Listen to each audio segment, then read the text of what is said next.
1926, al otro lado de América Latina, un niño muy particular nació en Cuba.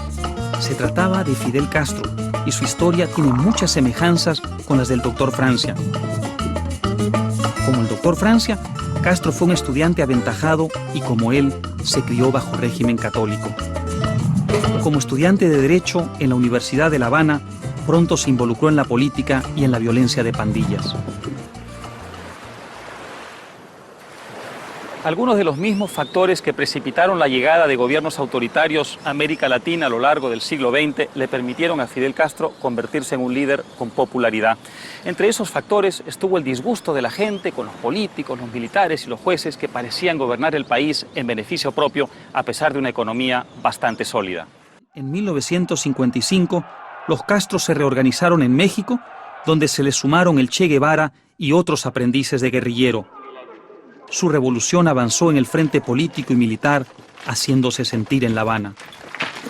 La revolución de Fidel Castro triunfó al despuntar 1959, cuando el dictador Fulgencio Batista huyó de La Habana a las 3 de la madrugada. Esa misma noche, el Che Guevara, el legendario Che Guevara, se tomó La Cabaña, la antigua fortaleza convertida en prisión en las afueras de La Habana, y empezó a fusilar a los adversarios batistianos. Había empezado el régimen de Castro. Al comienzo la gente pensó que Fidel Castro representaba una bocanada de aire fresco, en un país donde los policías, los políticos, los militares torcían la ley en beneficio propio. Pero ¿recuerdan qué hacen los dictadores de izquierda o derecha cuando se quieren aferrar al poder? Reprimen, oprimen y controlan. Al poco tiempo de asumir el poder, empezó la persecución a los críticos, los fusilamientos y la coacción contra los partidos y medios de comunicación. Mucha gente empezó a abandonar la isla con destino a la Florida. Otros se enfrentaron al régimen con mucho coraje. Hoy ha sido nuestra última dictadura militar para siempre, la que encabezó Augusto Pinochet aquí en Santiago de Chile. No olvidemos que en la segunda mitad del siglo XX, las dictaduras militares de derecha fueron, junto con las revoluciones comunistas de izquierda, parte del paisaje natural de las cosas en esta región del mundo.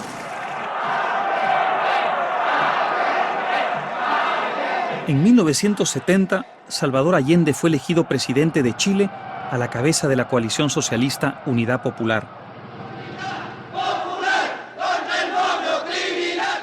Muchos chilenos pensaban que las ideas revolucionarias de Allende conducían al caos y la anarquía. Solo acribillándome a balazos podrán impedirme voluntad que hacer cumplir el programa del pueblo. La inflación, la violencia y la presión de sectores radicales enemistaron a Allende con una parte de la población.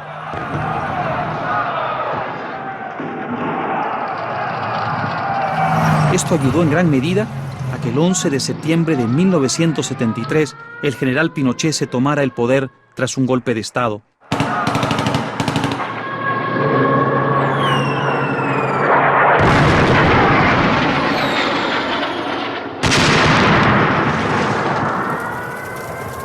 Este golpe fue en cierta forma la versión de derecha del golpe marxista de Castro en Cuba en 1959.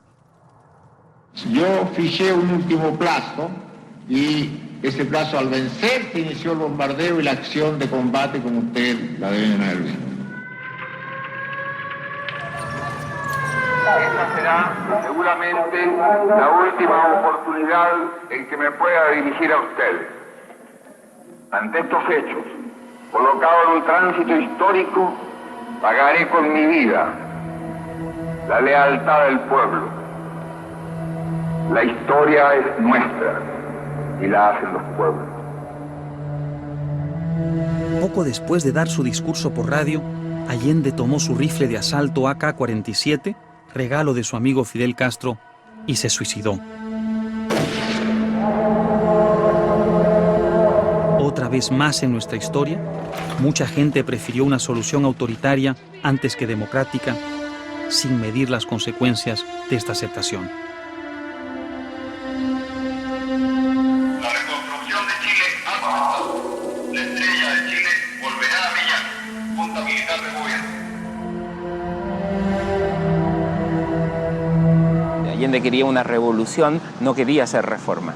Y creo que en Chile, para el golpe militar, la mayoría de los chilenos sí creía que era bueno que los militares intervinieran y pusieran fin al gobierno de Allende. Es distinto, no obstante, lo que ocurrió después. Creo que hay una diferencia entre hacer un golpe y tener 17 años del régimen militar que tuvo Chile. Pinochet logró combinar ambas cosas, lo positivo, las reformas económicas, con lo negativo que le permitió mantenerse en el poder, y eso lo convirtió en el dictador que se convirtió, en cierto modo, en símbolo de las dictaduras en América Latina. Los chilenos se resignaron a un nuevo estilo de vida y una nueva manera de ser gobernados. El Estado estaba siempre vigilando, esperando caerle encima a cualquier persona que no se portara bien. Las actividades de la policía secreta de la derecha eran, vaya ironía, parecidas a las tácticas de la izquierda comunista de la KGB en la Unión Soviética. Y estas actividades no se detenían en las fronteras del país. En las décadas de 1970 y 1980, los gobiernos militares de Sudamérica realizaron un esfuerzo sin precedentes para coordinar sus actividades represivas en toda la región. Lo bautizaron con un nombre imponente y simbólico: Operación Cóndor. La Operación Cóndor fue inicialmente una colaboración secreta entre 5 dictaduras militares de América Latina: Argentina, Chile, Uruguay, Paraguay y Bolivia. Fue diseñada como un sistema de intercambio de información sobre conocidos simpatizantes comunistas en todo el continente. Pero pronto se convirtió en una agencia internacional del terror que encarcelaba, torturaba o asesinaba a cualquier persona que aparecía subversiva o peligrosa.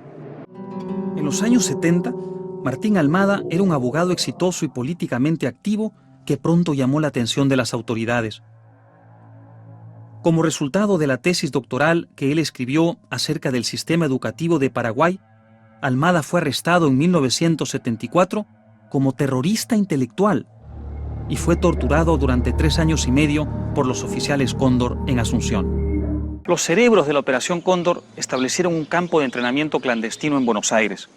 En 1976 Brasil se sumó al grupo y poco después lo hicieron Perú y Ecuador, con lo cual pasó a 8 el número total de países participantes en la Operación Cóndor. Nunca sabremos cuántas víctimas costó esta red internacional de espionaje y terror, pero sí sabemos que decenas de personas fueron asesinadas, muchas más torturadas y miles fueron víctimas de espionaje. Aunque la Operación Cóndor fue algo así como una internacional del terror, no olvidemos que para el grueso de las víctimas la gran represión ocurrió en casa y bajo sus propios gobiernos, y en un país en particular, Argentina, eso tomó un rostro especialmente espeluznante. Desde 1976 hasta 1983, el terrorismo de Estado argentino tuvo su base principal aquí en la Escuela de Mecánica de la Armada, conocida como ESMA, en el centro de Buenos Aires. Miles de disidentes fueron torturados y asesinados en este y otros centros de tortura durante lo que ha sido descrito como la Guerra Sucia. Aunque ESMA es el más conocido centro de detención ilegal de aquella época, solo era la punta del iceberg. Por toda la región, cientos de centros de detención fueron creados para neutralizar a los activistas políticos que militaron contra la dictadura argentina. Este depósito de buses abandonado, localizado a pocos kilómetros de ESMA, en el corazón de Buenos Aires, fue uno de ellos, y aún hoy nos recuerda las horrendas consecuencias de la dictadura. A fines de los años 70, por esa misma puerta ingresaban de tanto en tanto camiones cargados de prisioneros políticos que iban hacia un destino desconocido. Pero la junta militar en Argentina no era eterna, y cuando el general Galtieri se embarcó en su alocada guerra contra Gran Bretaña por las Islas Malvinas,